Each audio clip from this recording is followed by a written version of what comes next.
ప్రకాశం జిల్లా దొనకొండ మండలంలోని రామాపురం పి లక్ష్మీపురం గ్రామాల్లో పొలం పిలుస్తోంది కార్యక్రమంలో భాగంగా మండల వ్యవసాయ అధికారి వి బాలకృష్ణ నాయక్ ఆధ్వర్యంలో పొలాల పరిశీలన కార్యక్రమం నిర్వహించారు.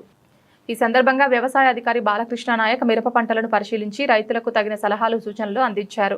మిరప పంటలో పై ముడత లక్షణాలు గమనించినట్లు తెలిపారు. తల్లిపిల్ల పురుగుల మొక్కల పొదుగు భాగంలో గుంపులుగా చేరి రసాన్ని పీల్చడం వల్ల ఆకులపై బొబ్బర్లు ఏర్పడి ఆకులు పైకి ముడుచుకుపోతాయని, అందువల్ల దీనిపై ముడతగా పిలుస్తారని వివరించారు.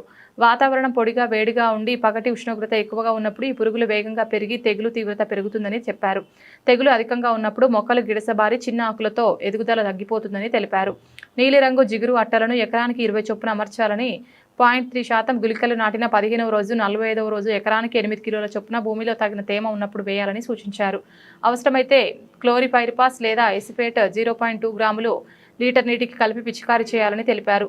అదేవిధంగా పూత దశలో పంటను ఆశించే తామర పురుగుల నివారణకు బవేరియా 5 గ్రాముల లీటర్ నీటిని కలిపి పిచికారీ చేసుకోవాలని రైతులకు సూచించారు. ఈ కార్యక్రమంలో బహుళార్థ ప్రయోజన విస్తరణ అధికారి విన్నిబాబు, గ్రామ వ్యవసాయ సహాయకులు మహమ్మద్ రఫీ, అలాగే ఆయా గ్రామాల రైతులు పాల్గొన్నారు.